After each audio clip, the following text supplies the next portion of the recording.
Mai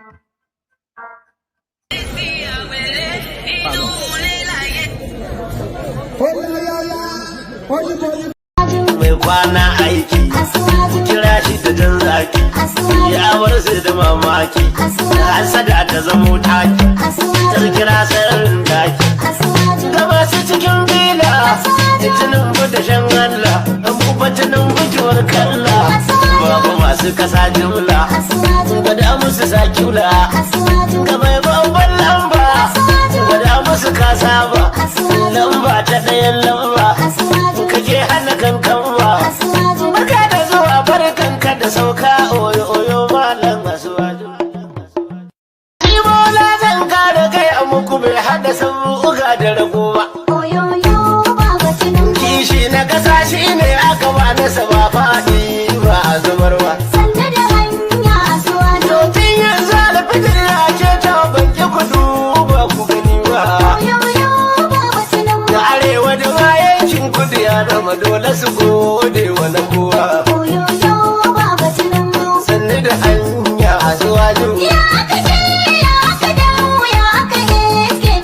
Masu cewa sun nufi ba shi da lafiya yan gama ƙarfe da haƙori. Zancen banzawa ya gaya muku mun hana tusa ta yi wari. Ba a komai lafiya ko mara lafiya bai hana sa iya yi gauri.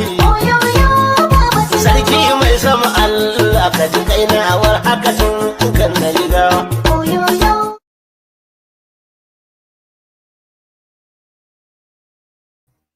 Oh, right. I thought I was on the screen. So, yo, and all that. So, good day to you. Good to be in your company. And how are you? Let me know if you can hear me. So, it's a quick little session. Actually, I wasn't going to do it, and I decided to do it. So, we'll just have a short little session just to keep the momentum going. So, good day to you. Good to be in your company. And how are you? So, how are you? I hope you've had a gloriously wonderful day. And the day cascades into, of course, another one-man went to more session. This thing is cutting my head off somehow. I never quite get it right. Hope you've had a gloriously wonderful day, and the day cascades into another one-man went to more session. So the usual protocol, click on the like button just as soon as you come in. If you're not already subscribed, please do that. If you want to come and join me, I'm not especially pushing you to, but if you do want to come and join me on the screen, feel free to. But it's going to be a shortish session anyway, so it's not going to be anything long and extended. It's just really to document the day. Like I said, I wasn't going to come on, and then I decided to come on. I was going to cancel the session, but I said no. I've been doing that too often. So so click on like, click on subscribe, click on the hyperlink that says StreamYard if you want to come on the screen. Share the links in your social media spaces. You know the routine. So you know the routine. Follow through as you often do. But I don't think sufficient enough people share it though. But that's just the way it goes. I don't think sufficient enough people share it. Let's just launch into it. Like I said, it's going to be a snapshot session almost certainly. So let's start it off and kick it off with this one. NNPC stopped importing refined petroleum products. So this is Mele Kyari, the czar of the NNPC. So this is, you know, I don't know if any of you have ever attended an opera, but then if you have ever attended an opera, once a rotund lady, she usually dresses in black. Once she comes onto the center stage and just does this falsetto in high pitch, then the play is over. The opera is over. So it's not over till the fat lady sings. So this is the fat lady singing right here. So this is the final death knell on that robbery, that daylight robbery that was importation of fuel into the Nigerian space. NNPC has stopped importing refined petroleum products. The czar of the NNPC, Mele Kyari. The Nigerian National Petroleum Company, NNPC Limited, has announced that it has stopped importing refined petroleum products. Speaking at the 42nd Nigerian Association of Petroleum Explorationists, I never knew that was actually a profession. Nigerian Association of Petroleum Explorationists, NAPE, Annual International Conference and Exhibition in Lagos, NNPC Group Chief Executive Officer, pardon me, let's start it all over again. The Nigerian National Petroleum Company, NNPC Limited, has announced that it has stopped importing refined petroleum products. Speaking at the 42nd Nigerian Association of Petroleum Explorationists, Annual International Conference and Exhibition in Lagos, NNPC's Group Chief Executive Officer, Melekare, confirmed that the company is now sourcing fuel exclusively from domestic refinery, including Dangote refinery. So if he's saying that they are sourcing, petroleum products exclusively from the domestic market, including Dangote refinery, that might mystify you somewhat. But Dangote is not actually the only functional refinery in Nigeria. Forget the government-owned ones. So those ones are just for round-tripping scams. But Dangote is not the only. Apparently, allegedly, there's a refinery in Edo State. Nobody knows anything about that. I think that's just political noise making that you get from there. So they're apparently, allegedly, and we'll get to Edo State in a moment. Actually, a semi-literate guy is now their new governor, but we get to that momentarily. But when Melekere tells us that they are sourcing petroleum products domestically, the domestic is not exclusive and solely to Dangote. Oh God, let me.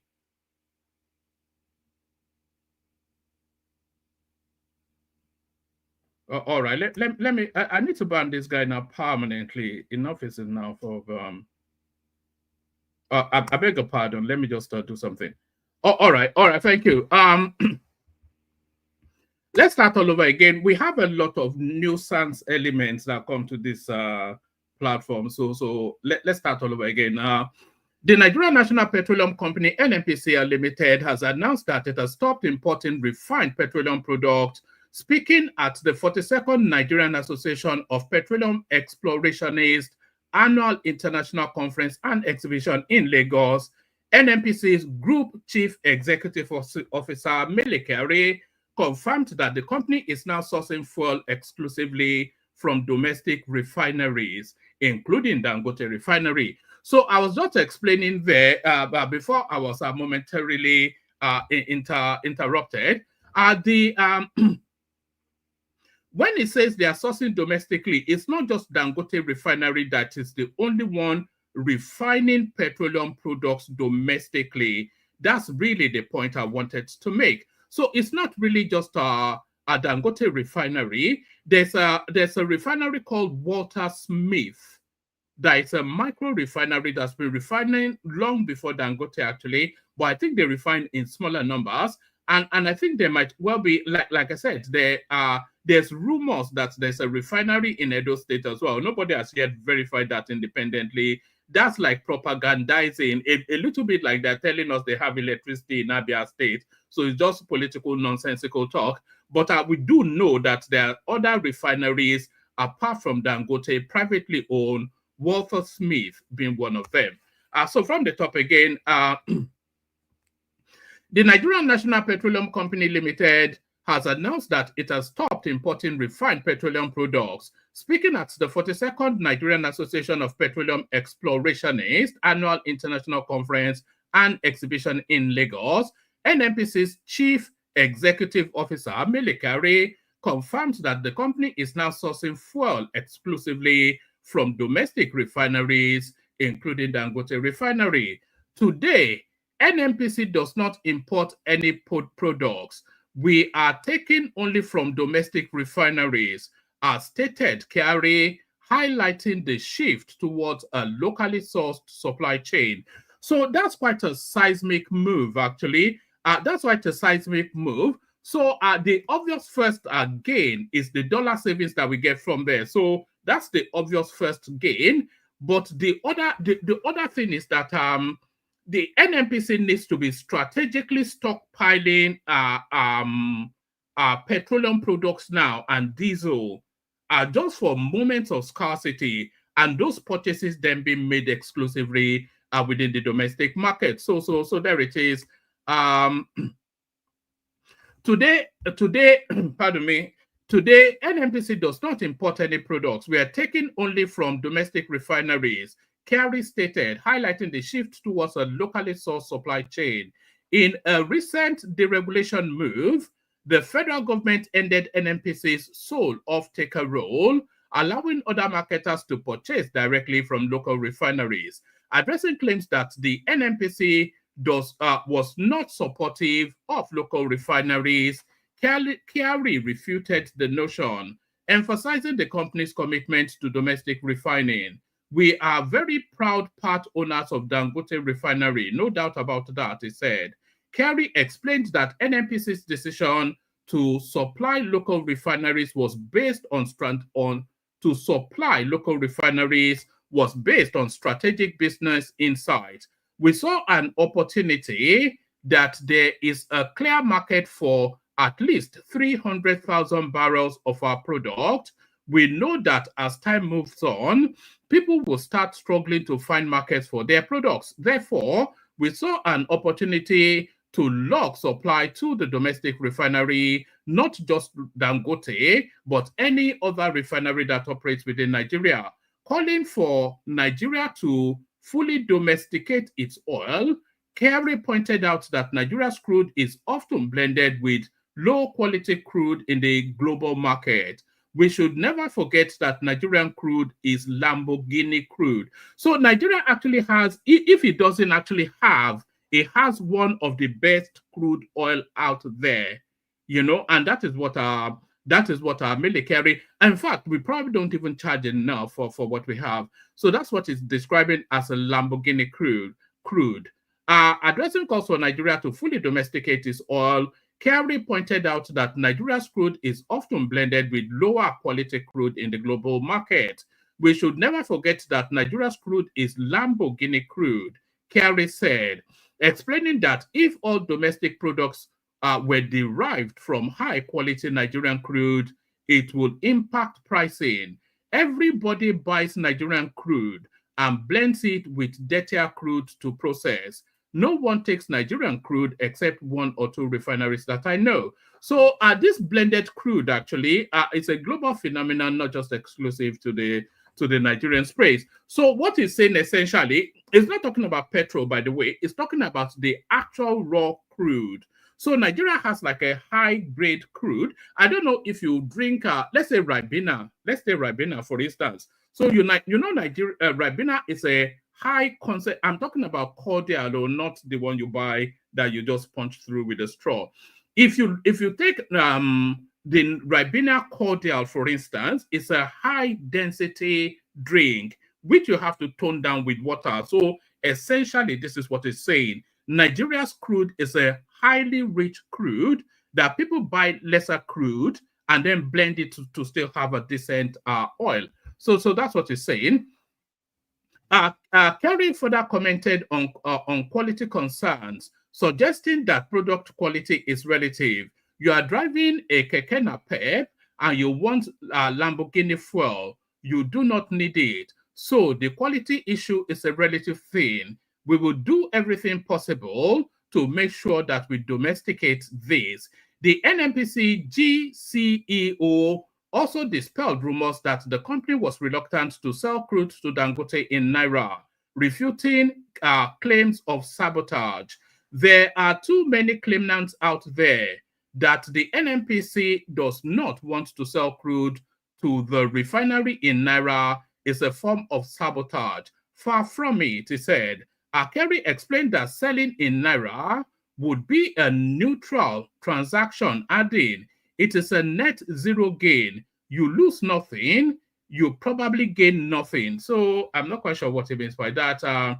Kerry praised President Tinubu for backing this approach, noting that settling such transactions domestically would reduce foreign exchange pressure on the Naira. If you stop the import and sell in Naira, what you are simply doing is just a substitution. You would have controlled inflation and you would have controlled the FX pressure because we would have settled the exchange rate for 50% of your import. So I don't quite know what that tail end means, but essentially the outtake of it is that NNPC are now no longer importing petroleum products. So that's a seismic move within that space. So a seismic move within that space. So a seismic move within that space, but really the headline piece was to speak to, there are two things we're speaking to actually. Simon Ekpa continuing to con the gullibles in the southeast, and the gullibles in Edo State already conned by some chancellor that they've now elected as a governor. Did I have a clip on that? I don't want to especially have to read through that if I don't have to. Let me see. I should have a clip on that. Hold on.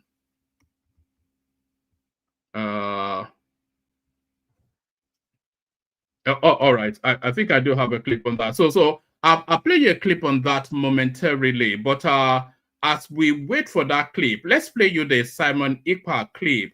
So now this guy now, I mean, I'm not quite sure why this guy is not in handcuffs and in prison somewhere. And I'm even not sure the quality of persons that follow this guy. But as the Bible said, a fool and his money soon parted. This guy looks for the most ludicrous reasons to take money off these people, and these people willingly, gushingly hand over their money to him. It's quite it must be voodoo. It cannot be anything else. Watch this. So everything is set, as you can see. Simon Ekpa is showing you, say everything is set, everything is set. I want you to pay attention. Everything is set. Biafra is here. 2nd of December. Pay attention to this. Everything is set, guys. Everything is set. Biafra is here already. Biafra, 2nd of December. Security features of our passport is ready. What did he say? We have the passport, the model of sample of the passport. Everything ready. Passport is already ready, waiting for the recognition of the UN. Oh, you're waiting for UN. You don't know how long it's going to take. We're going to do the Akanon. Okay. For the recognition, but as long as it takes. As long as it takes, we are going to wait. Once that is, the recognition is there, the passport will be out the next day.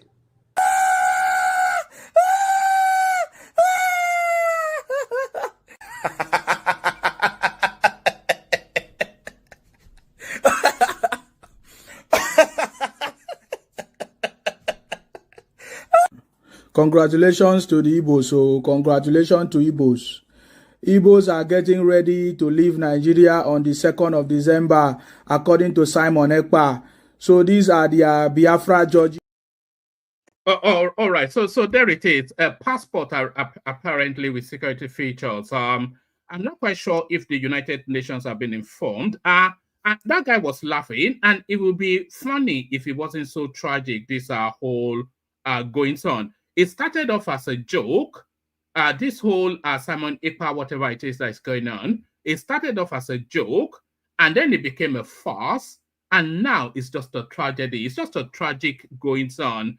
Very, very senior people handing over money to this chancellor who just continues to look for new and innovative ways to relieve them of their money. Remember when they told us that Madam Ngozi facilitated, what was it, $50 billion for him to go and create a Biafra nation? So we had that, and then we had I've lost count because I don't really follow that space so much. It has comic value, but the comedy of it runs out very, very quickly. But what alarms me somewhat is the volume of people that follow this guy and the amount of monies that they throw at him. It just looks for the most mundane, most spurious thing and gives it as a reason, and they throw money at it. So that's Simon Ekpa relieving money of the gullible. That's Simon 57 billion. Thank you, Najama. So that's Simon Ekpa. It's just unbelievable stuff. You know, that's Simon Ekpa relieving money of the gullible. But from the sublime to the ridiculous. So it's just we must be in like end times or something or a twilight zone or in a matrix or in some sort of parallel universe.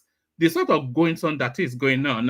We're laughing at the Southeasterners for surrendering their money to Simon Ekpa, But does anybody from Edo State have the right to laugh? That's the question. They've just now installed a semi-literate guy as their governor. What this?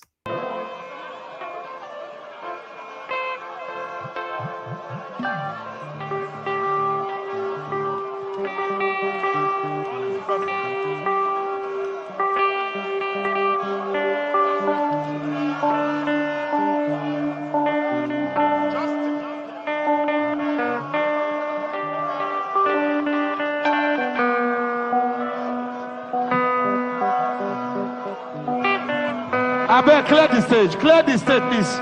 Music, DJ. Okpebholo Adenis no come.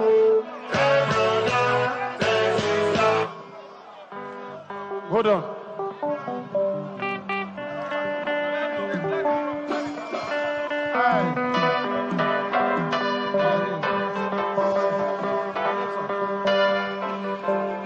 Please bring it down,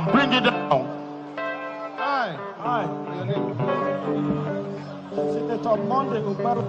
Do solemnly swear that I will be faithful and bear true allegiance to the Federal Republic of Nigeria, and that I will preserve, protect, and defend the Constitution of the Federal Republic of Nigeria. So help me God. Oath of office of government. Aye. Senator Monday Okpebholo. Do solemnly swear. Oh, all right. So that's Sunday GULLIBLE, or whatever his name is, being sworn in as the governor of Edo State. You want to sometimes contrast some of these elements with other elements. So look at this guy now, who did not even he had no media interaction. He had no interaction with the people. He can barely speak a word of English, and is now the governor of Edo State. So similarly, his twin brother in Osun State, at least he's somewhat semi-literate, but this one barely literate. So contrast that then with the governor of Lagos State, somebody like that. So this is just the thing, isn't it? So a semi-literate takes charge of Edo State. So their fate now sealed for another 4 years. From that to better news. Economic hardship. DST. No. This wasn't what I was. Oh no, this is the one I was after. Yes. Period of economic hardship now behind us, Tinubu tells Nigerians. So it looks as though the country might be out of the woods, according to your president. Period of economic hardship now behind us. Your president of the Nigerian state, Bola Tinubu. President Bola Tinubu has assured Nigerians that the nation's most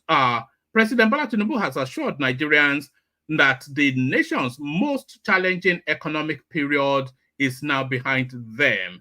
The spokesperson for the vice president, Stanley Nwocha, disclosed this in a statement on Tuesday in Abuja. He said, Mr. Tinubu, that is President Tinubu, by the way, this is coming out of People's Gazette.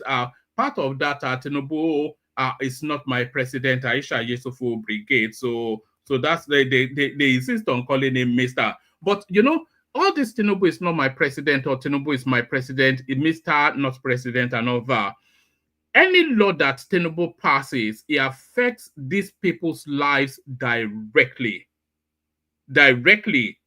And it's playing out in real time. Tinubu cancels the fuel subsidy and it impacts on them in their very individual lives. And if Tinubu reinstates the fuel subsidy, it will impact on them in their individual lives. So whether Tinubu is your president or not, or is Mr. or president, his actions and inactions directly, positively, negatively impacts you. So it's just a totality of a nonsense. Tinubu is not my president. President Bola Tinubu has assured Nigerians that the nation's most challenging economic period is now behind them. The spokesperson for the vice president, Stanley Nwocha, disclosed this in a statement on Tuesday in Abuja. He said Mr. Tinubu gave the assurance at the inauguration of Monday Okpebholo and Dennis Idahosa as governor deputy of Edo State. That's governor and deputy, of course, represented by Vice President Kashim Shettima. The president said the inauguration brings in a new chapter in Edo State's history with the triumph of democratic values. We have weathered the hardest days as a nation. We have pulled back from the brink of economic collapse, and now we step forward into a time of growth. When we took office, we knew that securing the future of our economy would demand serious reform to stave off looming fiscal and monetary threats to the stability of this great nation, he stated. He called for immediate reconciliation to address potential post-election differences in the state. While some may seek to disrupt peace, after the will of the people has been expressed, every elected leader has a duty that extends to all, including those who may have voted differently or those who ran against them. It is often said that an honest leader is quick to see the legacy of problems they inherit. However, what truly defines such a leader is not the magnitude of these challenges, but the sincerity and courage to confront them. So I think that guy speaks to himself right there, doesn't he?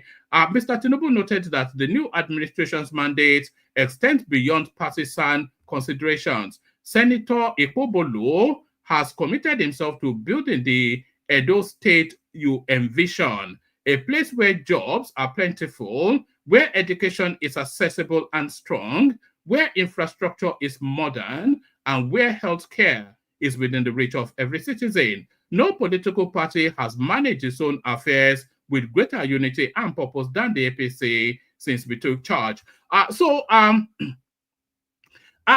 think you have to concede this particular paragraph right there.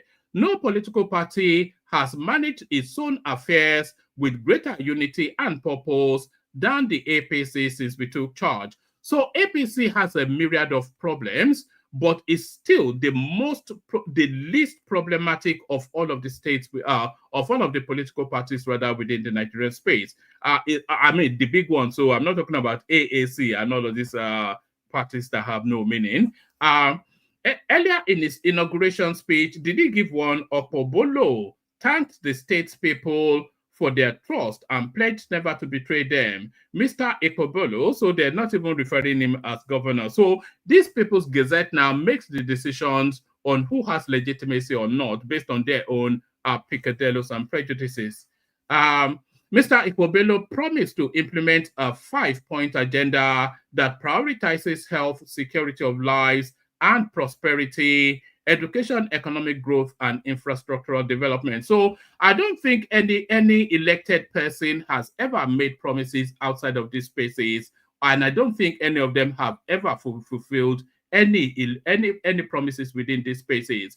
Any elected person, they will tell you that it's the same 5-point agenda, isn't it? Health, which they have no strategy on; security, which they have no strategy on; prosperity, education, economic growth, and infrastructure development. They promise that, but not apart from Lagos State. I cannot think of one space that has ever actioned any of those.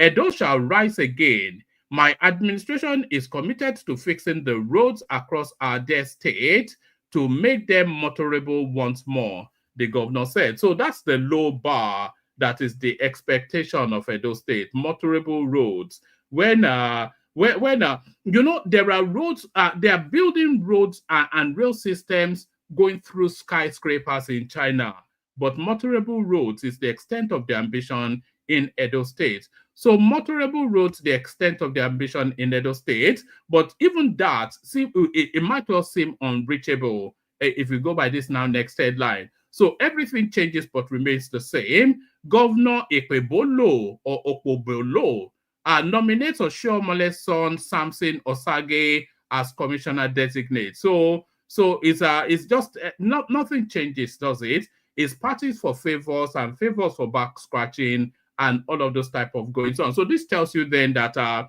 nothing progressive will happen for the next 8 years in Edo State. Our governor, Okpebholo, nominates Oshomole's son, Samson Osage, as commissioner designate. So that's a payoff then reward for Godfather. So this is now is prepping him then as his successor. So this is the succession line right there as Oshiomhole seeks to establish his own godfatherism in Edo State. The Edo State Governor, Senator Monday Okpebholo, has appointed Dr. Cyril Oshiomhole as his Commissioner of Health designate. So, yeah, I suppose how is it designate? It's already been inaugurated. Correspondents report that Dr. Cyril is one of Adam Oshiomhole's sons. Oshiomhole was a two-term governor of the state between 2008-2016. He is also now an incumbent senator representing Edo North Senatorial District.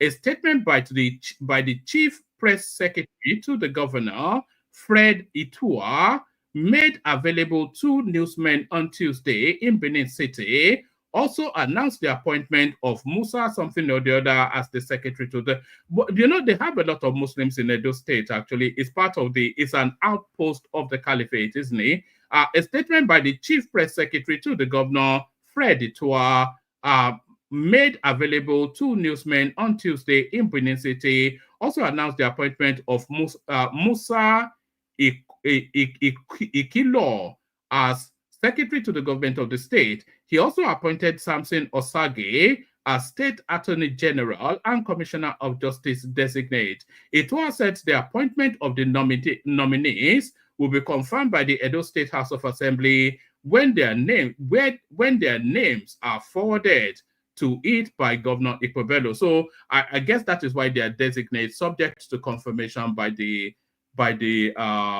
State Assembly. So, like I said, it's somewhat of a ludicrous sort of session we're having today. So this is one of the more trending and news within the social media space. West Africa Weekly, of course. This was that guy that appeared on Rudolph not that long ago. On Sunday, I suspect. This is David Udeyi's platform. Freedom of Information Act. CIA confirms Nigeria sitting President Tinubu as its active asset. So apparently, allegedly, Tinubu is a CIA agent, according to what's his name, David Udeyi. The Central Intelligence Agency, CIA, on Monday confirmed that Nigeria sitting President Bola Tinubu is its active asset. This was revealed at the United States District Court for the District of Columbia as the CIA, FBI, and DEA filed a memorandum opposing a civil lawsuit requesting summary judgment and redactions in the Freedom of Information Act disclosure case about President Tinubu's drug trafficking investigation records. As contained in the filings, the intelligence agency, CIA, effectively confirmed President Tinubu as its active asset. So this is the quotation that, so they're not really giving us a source, of course. These are just written words.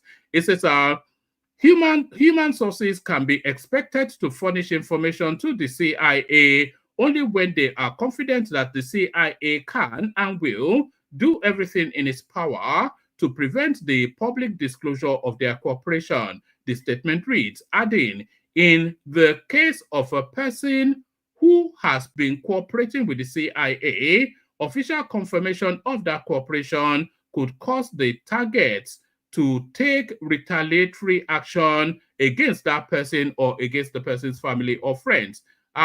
It also places in jeopardy every individual with whom the cooperating individual has had contact. First, the indiscretion of one source in a chain of intelligence sources can damage an entire spectrum of sources. The statements are added.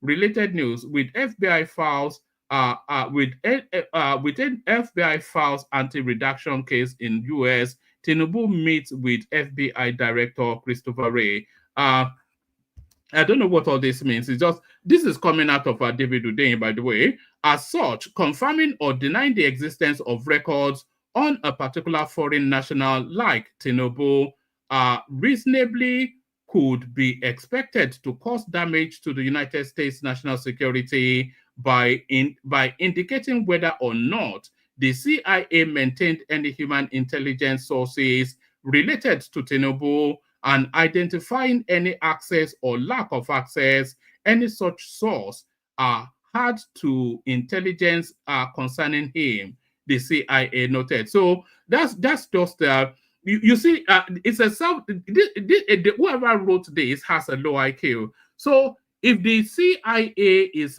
indicating that they don't want to remove redaction, they would not refer to Tinubu by name. That's one. And even that indication that they don't want to redact as something that will expose him, even that information itself is indicting, so it will be redacted. So these are just written words, essentially. You know, David Udein and his half-wit nonsense.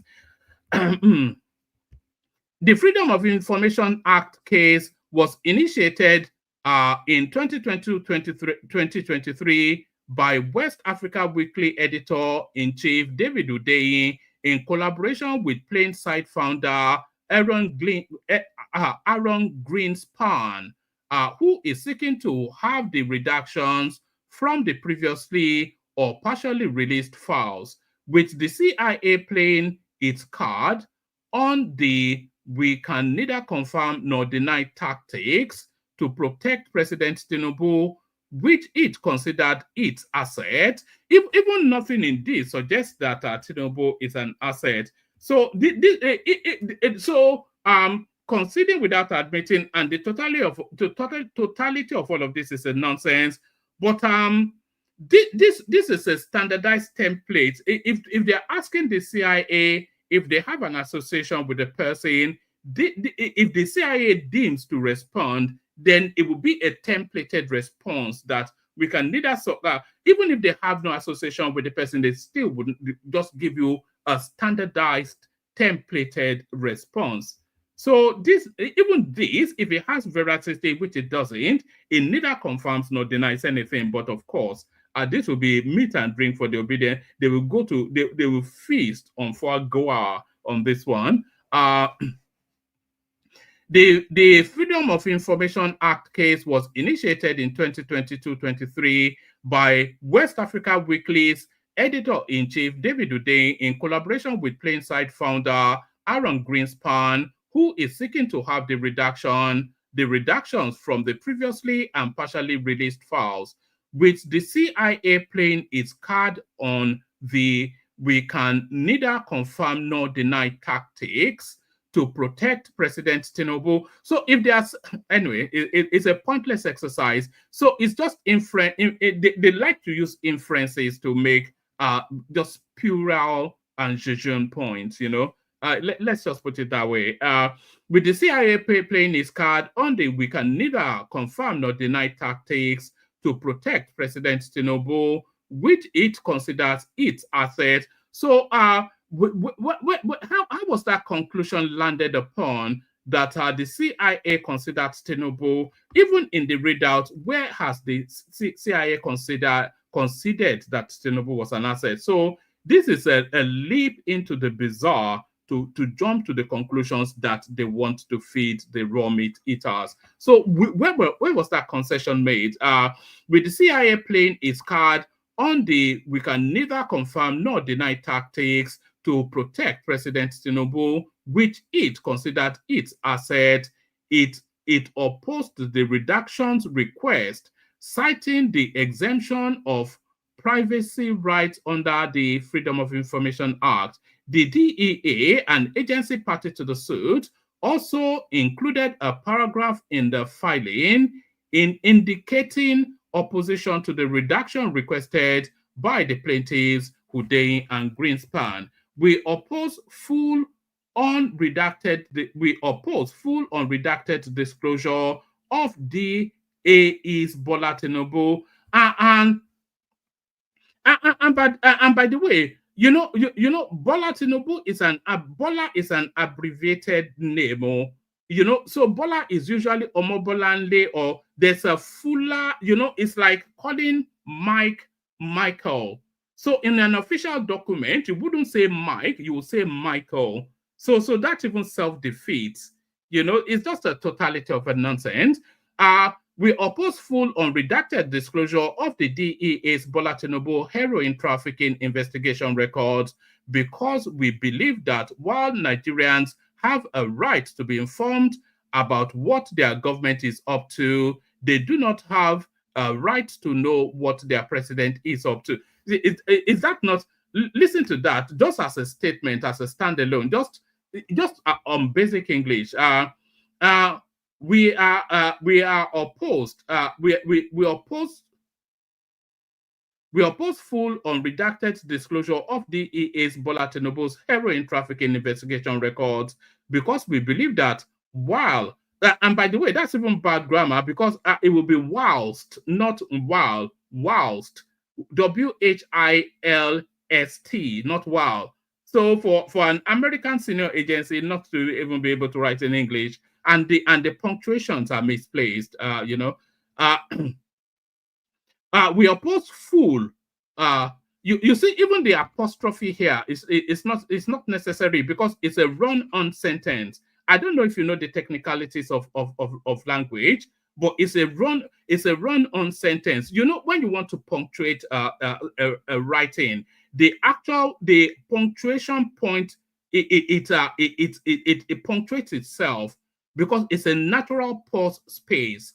So we oppose full unredacted. So there's no punctuation there. You see, it's a run-on sentence. So that anyway, this semi-literate guy is he an Awori guy? Is he from Badagry or something like that? We oppose full unredacted disclosure of the DEA's Bola Tinubu heroin trafficking investigation records because we believe that that should be whilst, but while Nigerians have so there is no cohesion in this now. This paragraph, I'm going to reread it, and I'm just going to ignore the bad grammar because we already know that it's a fake something anyway. But I want you to follow the logic of this paragraph, and then you see it doesn't land anywhere that is coherent.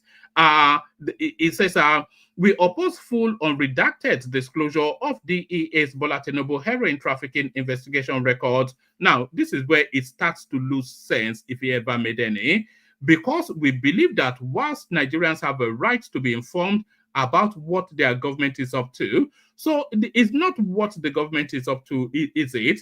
And or what their government, they are not up to anything because it's a past tense thing, not a present ongoing thing. So it's not what their government is up to. Is what the press is an individual within. It's not a government position to traffic heroin. So they're talking about an individual, not a government. So do you see? Even the grammar doesn't cohere with anything, and they're saying this is coming from the DEA. We oppose full on. It still doesn't make sense all the way through. We oppose full unredacted disclosure of the DEA's Bola Tinubu heroin trafficking investigation records because we believe that which will be whilst, Nigerians have a right to be informed about what their government is up to. So the government doesn't stand accused. An individual stands accused. So they have a right to be informed about what the government is up to. But then the next stanza self-defeats the previous stanza. So the next stanza that follows on self-defeats the previous stanza. So listen, it says, because we believe that whilst Nigerians have a right to be informed about what their government is up to, they do not have a right to know what their president is up to. So I don't know quite what that even means. So it goes on. The DEA statement reads, as a now confirmed CIAS asset, where was the confirmation given? President Tinubu poses, so this is now an opinion paragraph. This is by Mayowa Durosime. All right. As a now confirmed CIA asset, President Tinubu poses an asset that can be used to influence the political, social, and economic outcomes of Nigeria, a country once ranked West Africa's biggest economy until recently ranked 4 in April 2024. So this is a badly put together op-ed. Let's see who wrote it. Durosimi Mayowa Durosimi is a West Africa Weekly investigative reporter covering politics, human rights, health, and security. Look at that portfolio. So what's the specialism in this portfolio even? So it covers politics, human rights, health, and security. So where's the special? That's as diverse as can be. So where's the specialism? It's just the totality of a nonsense. The totality of an unequivocal nonsense. Unequivocal nonsense. 2027 presidency, how Tinubu can be defeated. This is from a primate Oyedele. So when we're reading things like this, that tells you then that there is nothing going on in the news. That's why I didn't even want to come out today. Absolutely nothing going on in the news. 2027 presidency, how Tinubu can be defeated. Primate Oyedele prophesies. Okay, well, we must well read it merchant way. Primate Elijah Oyedele, the leader of INRI Evangelical Spiritual Church, has boldly predicted the 2027 presidential election in Nigeria. He says the only way to unseat President Bola Tinubu is through a coalition. Did you need any prediction? I'm not a soothsayer, and I've reached that conclusion severally. So I'm not quite sure if you needed the Lord to tell you that it will take the coalition of the unwilling even to unseat him. Is it even what they read if he's just going to tell us political permutations? I thought it was going to give us some heavenly perspective. Primate Elijah Oyedele, the leader of INRI Evangelical Spiritual Church, has boldly predicted the 2027 presidential election in Nigeria.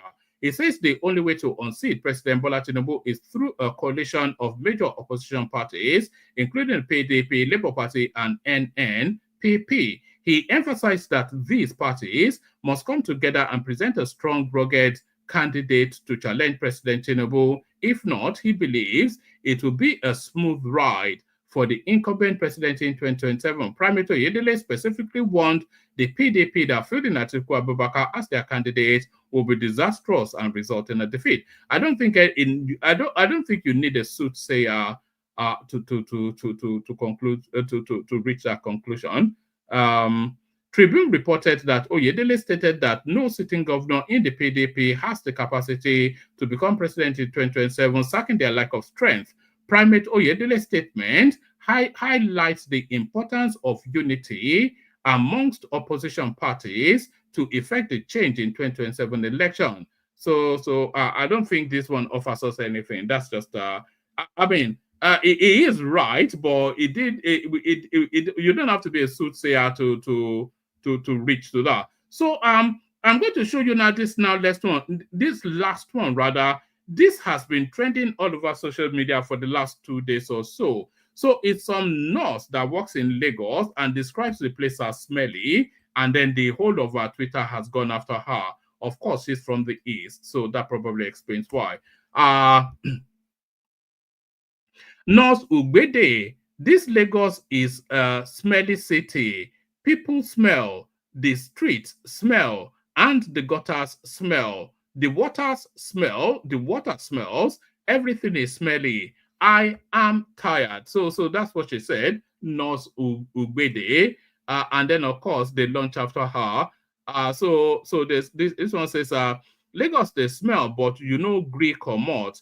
No be suffering and smiling mentality be that. You can always go back to that nice smelling area you came from. you don't have to keep enduring the stench of Lagos. So, there's and then she comes back at the guy. She says, you have a fish brain. So that's the extent of we're not talking about your okay, it gets a bit the idiot works for Lagos state government. So we're seeing a lot of this actually. A lot of Southeasterners employed by the Lagos state government going on social media to rubbish Lagos state. So it says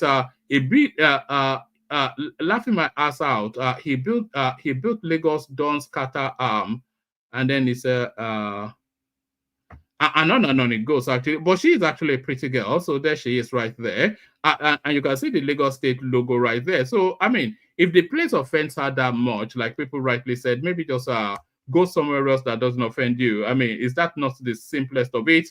If the place offends you that much, go somewhere else that doesn't offend you. So there it is. So there it is right there. I'll play you one last clip, and then maybe we'll have a micro conversation. I'll play you two clips, and then I'll bring on the people here so far. But I don't want it to extend beyond 2 hours, so we'll see how that goes. Let me play you this one first. 50,000 for passport. Why don't you pay me 150? That's where bribery. So you don't go physically again to renew your passport. So you are starting and you are you are experimenting in Canada first. Yeah, I would not use the word experiment. Maybe because I'm an engineer, right? We're not experimenting. We are actually launching in Canada. You're trying it out. We're launching it in Canada, which we have done, and now the solution is very stable. Anybody? But some people are still complaining delay in issuance. No, when you say some say 42 days or thereabout, or several days after. Listen to me. The two things you're saying, there is no correlation between the issuance and contactless. No, maybe the delay. Hold on, Sean. Let me make this clear. There's no correlation. It is, if, like what they often say, if it's not broken, you don't fix it. It's because we saw that there is okay. Let me give you an example about delay in issuance. In UK, we have 48,000, over 48,000 enrollments. All right, people that have applied. In our embassy, we can only take maximum of 300 people a day. All right? So if you want to go by virtue of that, somebody has applied, and we can only take 300, and there are already 48,000 people on the queue. How many months, okay, will it take? Now, that's part of the reasons why people will complain, all right, that, oh, there is delay. And we can't. There's no magic because it's a physical space. If this place takes only 100 people, you can't put 200 people in there, all right? But what did we do, which we think is the smartest thing to do, is to be able to decentralize that and say, okay, the only person that needs to come to the embassy is a first-time applicant because we need to interview you, we need to be sure you are a Nigerian, we need to look at this document, look at that, and we take your biometric into our database. So what it means basically is that in your life as a Nigerian, you only have business to go to the NIS office for passport issue only once in your life. After that, and that's not too big a sacrifice to make. After that, whatever you want to do, you do it on your phone. So the job of, which is also the reason why we are doing a centralized personalization center, is ongoing in Abuja now. Because Nigeria is the only country that I know of any of the big countries in the world that prints passport in so many, that personalizes in over 50 centers. All right? So we are also solving that problem, and we're building a way such that any enrollment that is done, within 48 hours, we issue the passport, because with the machines we are putting in now, we will be able to print, each machine will be able to print about 8,000 a day. Multiply, and we're bringing in about 4 machines, which is 32,000. And of course, that is far. All right. Minister, let me pause you for a moment. We need to take. So there it is right there. The system, and by the way, kudos to that guy. That's Tunji Ojo, of course, the Bumi Ojo, rather, not Tunji Ojo, but Bumi Ojo, the Minister of Interior. So the system does work, and the system can work. Only the will and the cranial functioning So he is giving the assurance now that you only need to go to the passport office once to capture your biometrics. And once that is done, to your dying day, you never have to go there again. Do it electronically. Your passport will be dispatched within 48 hours, which is 2 days. And I have a living experience of that. My daughter's passport was delivered by post. First time ever that I've ever had a seamless interaction with the Nigerian embassy. So it's very, very simple. So why do they complicate these things? But put an aboki there and the results will be different. So put an aboki there and the results will be different. Let me play you this last one. This is a light-hearted one. This is let me just play you it. It made me laugh. Hopefully it makes you laugh.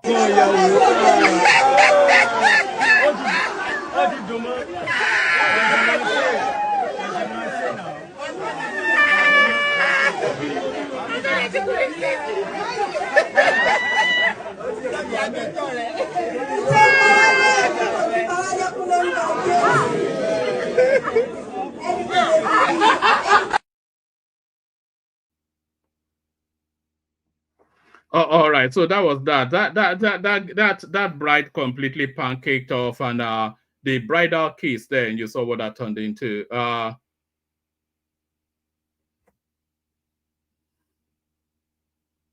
What's this guy saying? Olumide, I don't understand what you're saying. But let me play the Kaigai music. Bring the people in here so far. Like I said, it's going to be a short session, but we'll see how it goes. First, the Kaigites.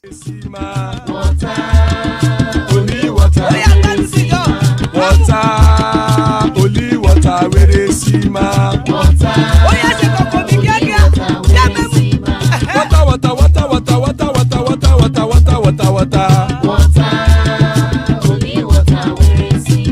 Hapa o naido.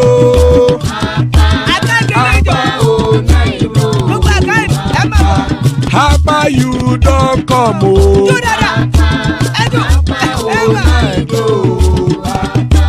Hapa o naido.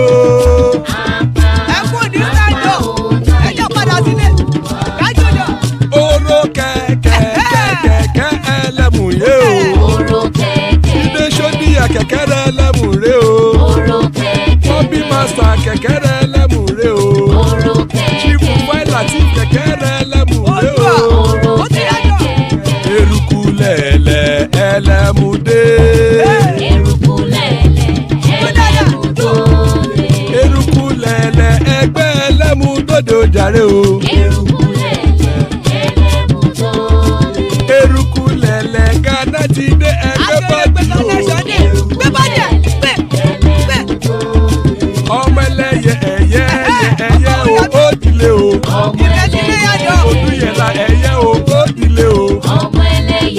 Petro Sodana ẹyẹ o ó dilé o. Petro Sodunke ẹyẹ rẹ̀ ó dilé o. Ẹlẹ́kọ̀ ọ̀run mú ìní o.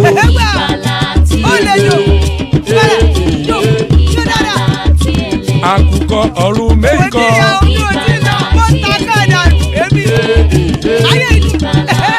Ikú kò ní ríwà gbéṣe o.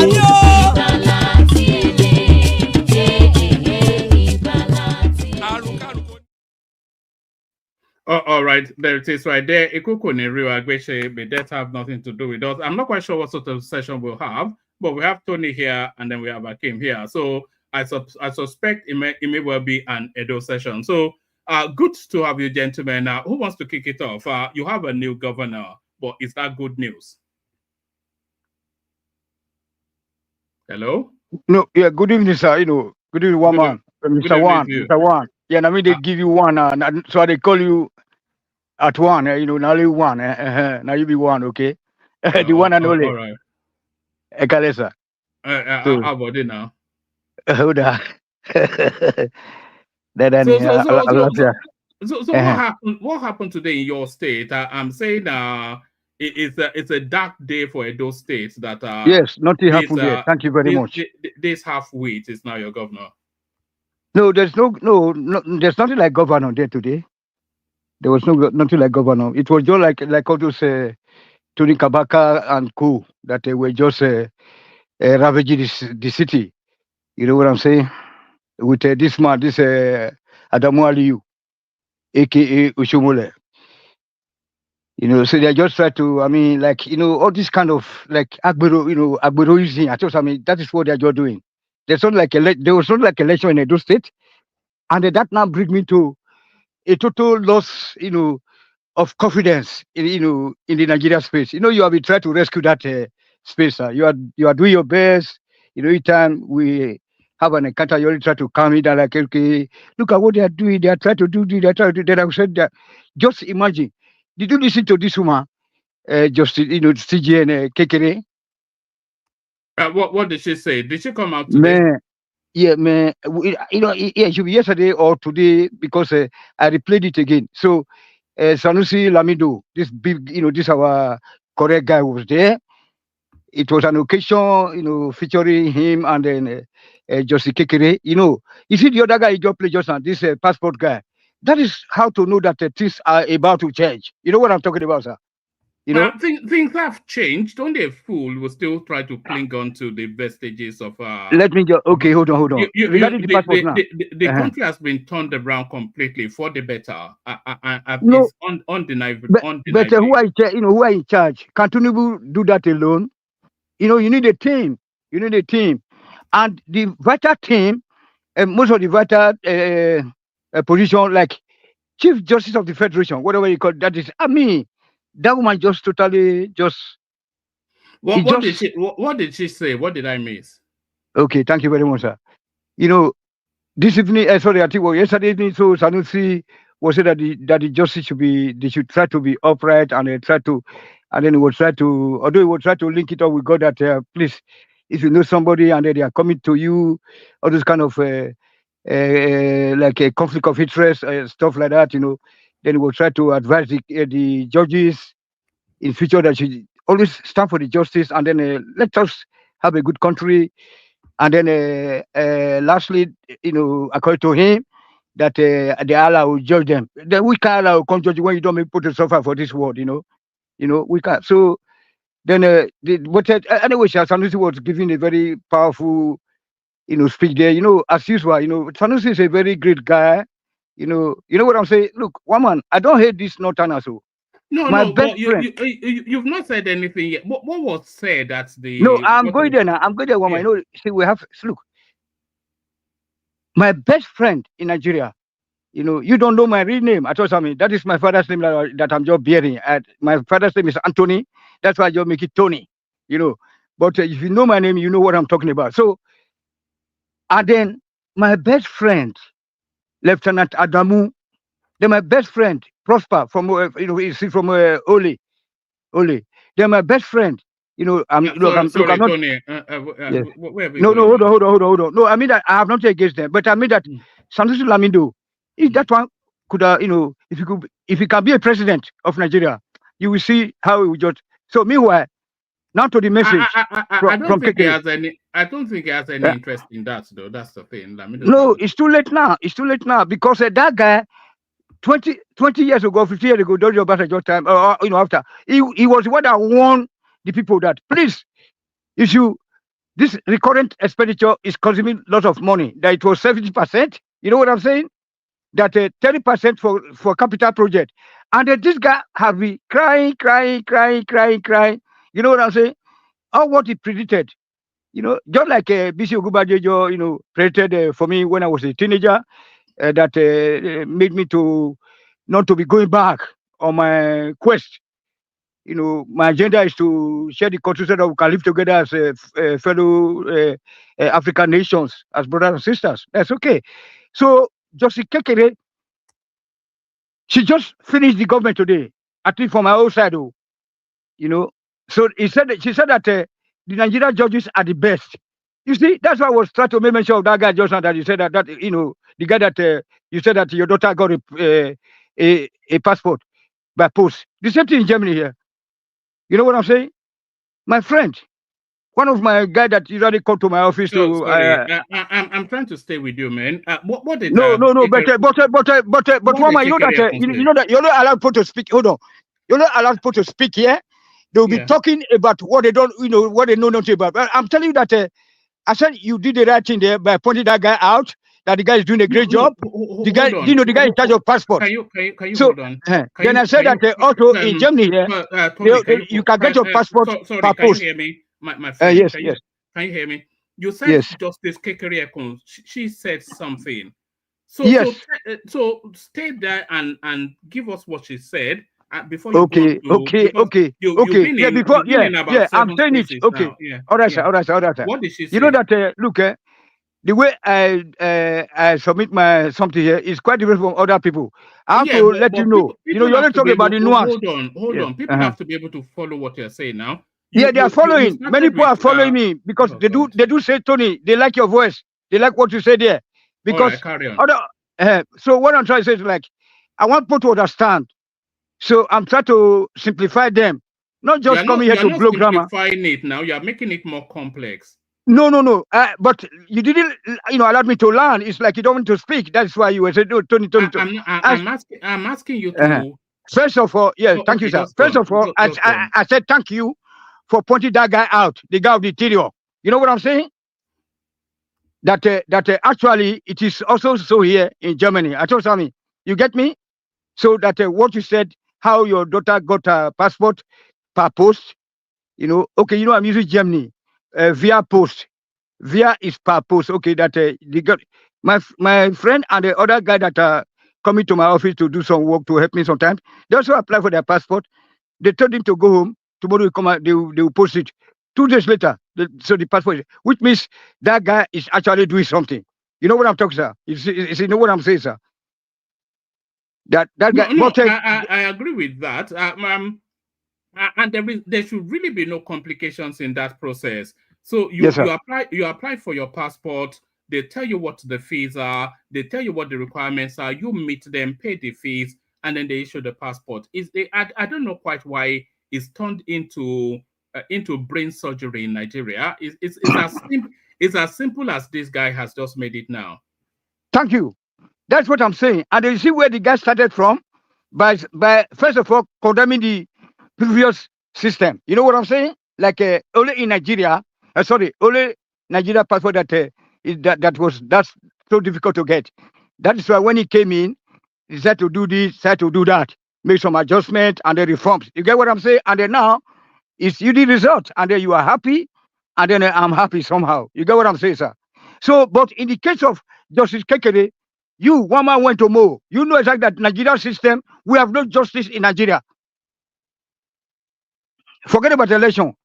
You know what I'm saying? Do you see those kids that Wike just drove outside? How they are suffering? You see kids. People go to commit offense, for example. Then you capture them, you say you reform them and put them like, repentant or something, you put them into the army. That's not justice system. So there are a lot of things that are going so bad in Nigeria. And now, Justice Kekere, that we're supposed to be relying on, as a woman, as a mother, as a grandmother, as everything that we thought that, okay, he was coming to do the right thing. She's not telling you that she's not going to do the right thing. She said that she don't care. That as far as Tony, what did she say? What did she say? Thank you. Let me slow down now.